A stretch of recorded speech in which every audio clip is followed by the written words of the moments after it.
Polisi klarifikasi kabar penangkapan pelaku pembunuhan keluarga Sahroni.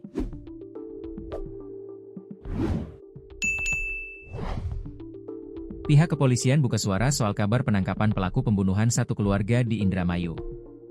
Hal ini menyusul ramainya isu bahwa pelaku sudah diamankan. Sejumlah akun Facebook membagikan informasi bahwa pelaku sudah berhasil diringkus polisi. Salah satunya akun Dina Setiawati Kurotulainin yang menuliskan, katanya pelaku pembunuhan satu keluarga BPK Haji Sahroni sudah ditangkap. 3 orang pelaku ketangkep sementara 2 orang pelaku masih dicari. Itu orang dekat sini, Indramayu Kota.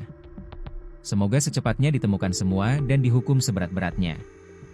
Amin ya Allah. Nyawa dibayar dengan nyawa. Pembunuhan satu keluarga di Indramayu menewaskan setidaknya 5 orang.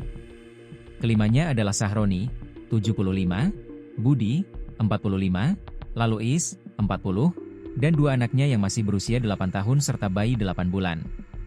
Budi adalah anak Sahroni. Sedangkan Is, istri Budi. Para korban ditemukan meninggal dengan kondisi terkubur di rumahnya di Jalan Siliwangi, Kelurahan Paoman, Kecamatan Indramayu, Jawa Barat, Senin, 1 September 2025. Penemuan jasad keluarga Sahroni terjadi berkat bantuan tetangga yang mencium bau busuk. Namun, pihak kepolisian menegaskan hingga saat ini belum ada penangkapan tersangka. Hal ini diungkap oleh Kasih Humas Polres Indramayu, AKP Tarno saat dikonfirmasi melalui pesan singkat. Waalaikumsalam WRWB, sampai saat ini belum ada pelaku yang diamankan.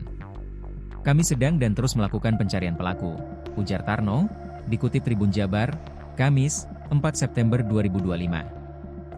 Ia menambahkan, penyidik Polres Indramayu masih mendalami kasus tragis ini. Polisi juga telah menaikkan status penanganan perkara ke tahap penyidikan karena diyakini ada unsur pidana dalam peristiwa yang merenggut nyawa satu keluarga tersebut.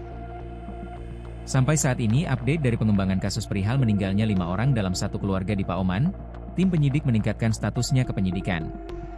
Karena dari tim rekan-rekan penyidik, meyakini menemukan ada peristiwa pidana pada kasus tersebut, ucapnya. Sejauh ini, sebanyak 11 saksi sudah diperiksa, mulai dari warga sekitar hingga pihak keluarga korban. Saksi awal sebenarnya 5 orang, kemudian berkembang kurang lebih 11 orang sampai saat ini. Kemungkinan akan bertambah sesuai kebutuhan penyelidikan, jelas dia. Polisi juga mengamankan sebuah mobil yang diduga milik korban di wilayah Babadan, Indramayu. Namun, detail mengenai temuan itu masih ditutup rapat. Soal mobil milik korban yang ditemukan di daerah Babadan, mohon maaf karena untuk kepentingan penyidikan belum bisa kami publikasikan. Tapi apakah memang itu mobil keluarga korban yang sudah diamankan? Ya nanti akan kami rilis selanjutnya, katanya. Meski begitu, polisi masih berhati-hati menyebut tindak pidana yang terjadi. Dugaan pidananya apakah menjurus ke pembunuhan, masih kita dalami. Yang jelas, di dalam kasus tersebut sudah kita temukan peristiwa pidananya, ujarnya.